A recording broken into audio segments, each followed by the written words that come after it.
ఇది అసలు మణిరత్నం గారి సినిమానేనా? Hello guys, welcome to the movie of Thug Life, acted by Kamal Haasan garu, Simbu గారు, డైరెక్టెడ్ బై మణిరత్నం గారు. లిటరల్లీ నాకు ఒక మాట చెప్పాలనిపిస్తుంది. ఇన్నేళ్ళ మణిరత్నం గారి చరిత్రలో ఇదేమో ఇంత వరస్ట్ సినిమా. అసలు సినిమా స్టార్ట్ అయినప్పటి నుంచి ఒక ఫస్ట్ 20 minutes చాలా బాగుంటుంది. వాళ్ళ క్యారెక్టర్స్ ఇంట్రొడక్షన్ సీన్స్ అన్నీ కొన్ని వాటిలో చాలా బాగుంటాయి. కొన్ని మణిరత్నం గారి మార్క్ అయితే కనిపిస్తుంది. తర్వాత ఎప్పుడైతే ప్రెజెంట్కి షిఫ్ట్ అవుతుందో స్టోరీ మొత్తం మారిపోద్ది అనమాట. అంతవరకు ఉన్న ఫీల్ పోద్ది. అంతవరకు ఉన్న బ్యాక్గ్రౌండ్ మ్యూజిక్ కూడా చాలా బాగుంటుంది. తర్వాత కొన్ని సీన్లకి ఏం చేయిందంటే కమల్ హాసన్ గారి వాయిస్ బాగానే ఉంటుంది, బేస్ వాయిస్ బాగుంది.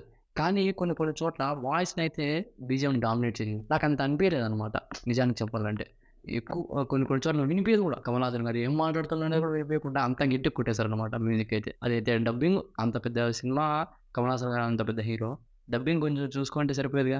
డబ్బింగ్ కూడా వరస్ట్ ఉంది కొన్ని చోట్ల. ఇంకా యాక్టింగ్ విషయానికి వచ్చేసి కమల్ హాసన్ గారు గురించి తెలిసింది, ఆయన చాలా బాగా చేశారు. సింబు గారు చాలా బాగా చేశారు. నాజర్ గారు చాలా బాగా చేశారు. ఇంకా త్రిష గారి విషయానికి వస్తే అసలు అవసరం లేదు క్యారెక్టర్, ఎందుకు పెట్టారో అర్థం కాదు. ఇంకా కొన్ని క్యారెక్టర్లు ఉంటాయి అసలు ఎందుకు పెట్టారో కూడా అర్థం కాదు.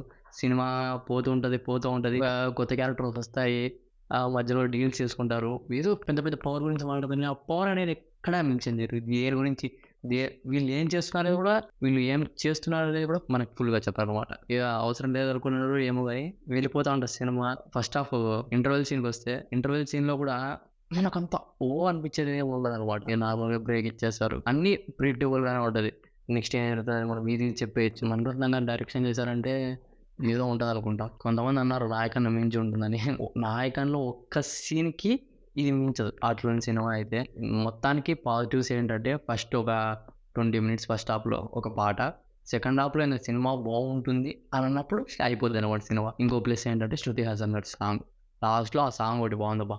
మూవీ మొత్తానికంటే ఆ సాంగ్ మంచిగా ఉంది అనిపించింది నాకైతే. మొత్తానికి ఈ సినిమా అయితే యావరేజ్ కాదు, ఫ్లాప్ అని చెప్పచ్చు. ఏం భారతీయుడికి మించిన రాడ్ ఇది. ఆ గెటప్ కమల్ హాసన్ గారు, మీరైతే ఆ గెటప్ అవాయిడ్ చేసేయండి, మీకు ఆ గెటప్ రాలేదు. ఇంకా కొన్ని సీన్స్ ఓకే బాగుంటాయి, విజువల్స్ బాగుంటాయి, కానీ స్టోరీ ఏమంత లేదు. కమల్ హాసన్ గారు అండ్ మణిరత్నం గారి కాంబినేషన్లో ఇన్ని ఇయర్స్ తర్వాత మూవీస్ ఉందంటే ఇలాంటి మూవీని ఎవరు ఎక్స్పెక్ట్ చేయరు. కమల్ హాసన్ గారు ఫ్యాన్స్ అయితే డిసప్పాయింట్ అయ్యారు. అంతేగాసి ఈ మూవీకి అయితే నేను 2.7 ఇస్తాను అవుట్ ఆఫ్ 5, యావరేజ్ మూవీ. అంతేగాసి ఈ వీడియో మీకు నచ్చితే లైక్ చేయండి, షేర్ చేయండి, సబ్స్క్రైబ్ చేయండి, కామెంట్.